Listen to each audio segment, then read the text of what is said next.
हजरत अबू बकर सिद्दीक रज़ी अल्लाह ताला अन्हु के जमाने में एक खातून है, वो यमन जाना चाहती है। यमन जाना चाहती है, उसने एक चिट्ठी भेजी अबू बकर सिद्दीक के नाम पर कि मुझे सही सलामत यमन जाने तक का रास्ता दे दिया जाए। ये मुसलमानों से मुझे डर लग रहा है। यहूदी औरत है। हजरत अबू बकर सिद्दीक ने 2 जवान सहाबा को उसके हवाले कर दिया, एक ऊंटनी दे दिया, कहा कि इस खातून को सना यमन पहुंचने तक तुम इसकी निगहबानी करो। ये 2 जवान थे, वो औरत के साथ हो गए। औरत कहती मुझे डर लगने लगा कि ये मुसलमान है, पता नहीं क्या कर देंगे मेरे साथ, और रास्ते में मुझे पकड़कर मार दें या क्या हो जाएगा। आम तौर पर जो लोगों का जहन बना हुआ था, यहूदी खातून ये कहती रही, और ये दोनों नौजवानों ने उसे ऊंट पर सवार किया, मदीने से यमन के रास्ते तक चल पड़े।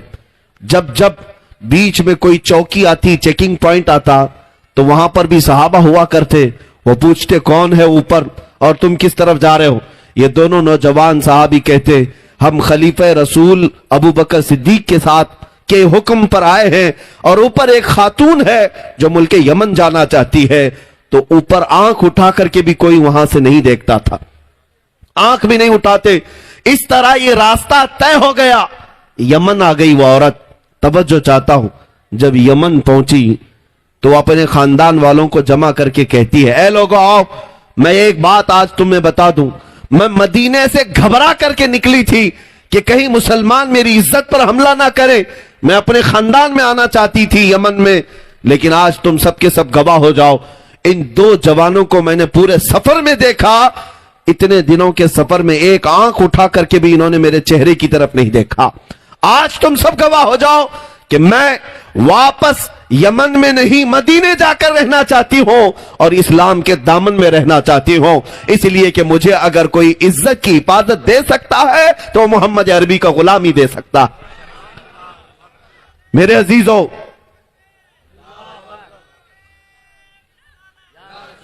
दुनिया को आज भी यह बताने की जरूरत है कि तुम औरतों की इज्जत पर डाका डालने वाली कौम में से नहीं, बल्कि मोहम्मद अरबी के गुलाम हैं जो हर औरत को बहन समझकर उसकी इज्जत की हिफाजत करते हैं। ये दूसरों के दिलों में अगर मोहब्बत आ सकती है तुम्हारे अखलाक से आएगी, मुस्तफा करीम सल्लल्लाहु ताला अलैहि वसल्लम की पैरवी करने से आएगी। मुझे वो बात भी याद आती है, आज इन दज्जाली मीडिया को प्रोपेगेंडा करने दो, तुम्हारे मुतालिक 1000 प्रोपेगेंडा करने दो कि ये आतंकवादी हैं, ये दहशतगर्द हैं, ये टेररिस्ट हैं। इनको सुई भी मिले तो बम लगने लग जाए, इनको 8 साल का बच्चा भी बड़ा मुजाहिद लगने लग जाए। इनके हालात यही हैं। इन्होंने एड़ी चोटी का जोर लगाया है और इसी बात पर कसम खाकर बैठे हैं कि अगर बिगाड़ेंगे किसी का चेहरा तो सिर्फ मुसलमान का बिगाड़ेंगे। इनको 1000 कोशिशें करने दो, लेकिन ऐ मुसलमानों, अखलाक व किरदार तो तुम्हारे हाथों में है, मोहब्बत के तरीके और सलीके तुम्हारे हाथों में है। अफगानिस्तान की सरजमीन की बात कर रहा हूं, 2012 में, 2012 आज से तकरीबन 8-9 साल पहले की बात, कि वहां पर नेटो फौजें अपने कदम जमाई हुई हैं। हर मुल्क की फौजें वहां पर, उन पर रस्सा कशी चल रही थी। ताकत के बलबूते पर अमेरिका, यूरोप, पता नहीं कितनी फौजें वहां पर मौजूद थी। एक ऐसा इंसिडेंट, एक ऐसा वाकया पेश आया। एक खातून रिपोर्टर है, वो अमेरिका की रहने वाली, जो रिपोर्टिंग करने के लिए अफगानिस्तान के मैदान में गई थी कि हालात देखें। वो रोजाना रिपोर्टिंग करती थी कि कहां क्या क्या हालात हैं। न्यूज वाली एक औरत सहाफिया, लेकिन उसके साथ एक दिन हुआ ये कि शाम का वक्त था, वो एक जगह से अकेली आ रही थी, 2 या 4 फौजियों ने उस पर हमला कर दिया। और वो फौजी कोई वहां के नहीं थे, ये नेटो अफवाज में से थे। उन्होंने उसे पकड़ने की कोशिश की और उसके कपड़े फाड़ रहे थे। वो किसी न किसी तरह अपनी हवस का शिकार उसे बनाना चाहते थे, लेकिन वो औरत ने चीख पुकार किया तो अचानक 2 नौजवान जो मस्जिद की तरफ जा रहे थे, मुसलमान थे, वो दौड़ते हुए आए। तो जैसे ही वो आए, वो फौजी अपने रास्ते चले गए, क्योंकि इज्जत का मामला था, आवाज उठने लग गई थी। 2 ही नौजवानों ने उस खातून को पकड़ा और ले जाकर के एक कमरे में बिठा दिया। वो चेहरे वाले थे, टोपी वाले थे, नमाज के लिए जा रहे थे।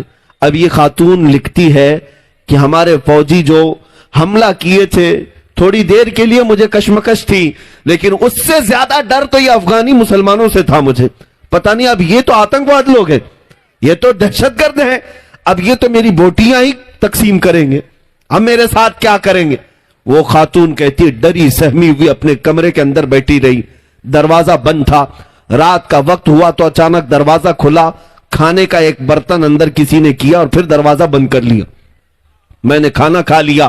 تھوڑی دیر کے بعد پھر دروازہ کھلا، عورتوں کے زنانہ لباس کسی نے اندر کیے اور پھر دروازہ بند کر لیا. میں نے نہیں دیکھا کون آ رہا ہے کون جا رہا ہے. کھانا بھی آیا، کپڑے بھی آئے، میں اسی کمرے میں کھانا بھی کھائی، کپڑے بھی پہنے. دوسرا دن آیا، برابر وقت پر دروازہ تھوڑا کھلتا اور کھانا آتا پھر بند ہو جاتا.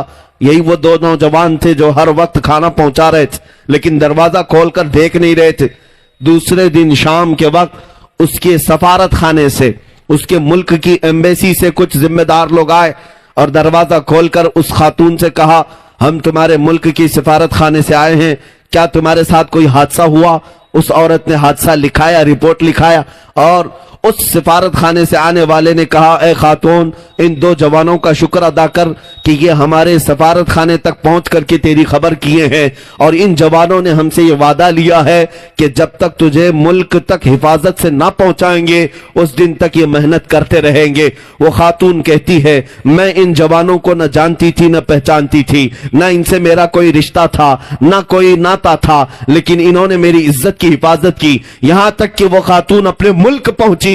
اور اس کے بعد اس نے اخبار میں ایک آرٹیکل لکھا تھا، آج سے 8-9 سال پہلے کی بات کر رہا ہوں. وہ عورت کہتی ہے بچپن سے میرے دماغ میں یہ ڈالا گیا تھا کہ مسلمان وحشی ہوتا ہے، مسلمان آتنک کی طرف بڑھتا ہے، مسلمان عورتوں کی عزت پر حملہ کرتا ہے. لیکن اے لوگوں یہ دنیا جھوٹ بولتی ہے، یہ میڈیا پروپیگنڈا کرتی ہے. میں خود صحافیہ ہوں، میں خود رپورٹر ہوں، میں نے افغان کی سرزمین پر دیکھا ہے حملہ کرنے والے کوئی اور تھے، حفاظت کرنے والے تو محمد کے غلام تھے.